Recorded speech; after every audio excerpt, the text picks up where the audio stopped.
Q9 న్యూస్కు స్వాగతం. ఈరోజు క్షత్రియ ఇంజనీరింగ్ కాలేజీలో ఇటీవలే డాక్టరేట్ అవార్డు అందుకున్న ఆర్మూర్ మాజీ మున్సిపల్ చైర్మన్ శ్రీమతి పండిత్ వినీతా పవన్ గారిని కళాశాల చైర్మన్ అల్జాపూర్ శ్రీనివాస్ ఘనంగా సన్మానించారు. పండిత్ వినీతా పవన్ ఎంతో కష్టపడి రాజకీయ రంగంలో ఉండి బ్రెస్ట్ క్యాన్సర్ చికిత్స పొందుతూ కూడా తన పట్టుదలను సడలించకుండా ఇటీవలనే విజ్ఞాన్ యూనివర్సిటీ నుండి డాక్టరేట్ పట్టా అందుకున్నారు. ఆమె ఆర్మూర్ మున్సిపల్ చైర్మన్ కాకముందు నుండే క్షత్రియ ఇంజనీరింగ్ కళాశాలలో అసిస్టెంట్ ప్రొఫెసర్గా విధులు నిర్వహిస్తూ విజ్ఞాన్ విశ్వవిద్యాలయంలో PhDకి రిజిస్టర్ చేసుకున్నారు.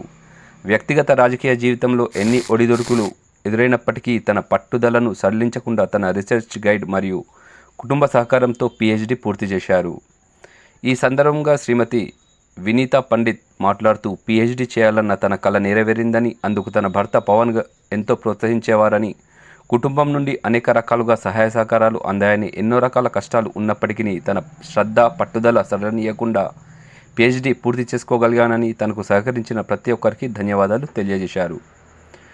ఈ సందర్భంగా కళాశాల ప్రిన్సిపాల్, వివిధ విభాగాల అధిపతులు, టీచింగ్ స్టాఫ్ మరియు విద్యార్థులు శ్రీమతి వినీతా పండిత్ గారిని ఘనంగా సన్మానించారు.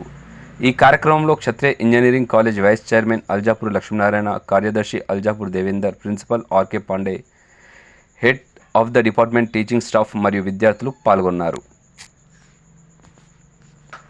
ఎప్పటికప్పుడు వార్తలను వీక్షించేందుకు Q9 న్యూస్ ని సబ్స్క్రైబ్ చేసుకోండి, లైక్ చేయండి, షేర్ చేయండి. విలువైన సమాచారాన్ని ముందుగా మీరే తెలుసుకునేందుకు బెల్ బటన్ ని క్లిక్ చేయండి.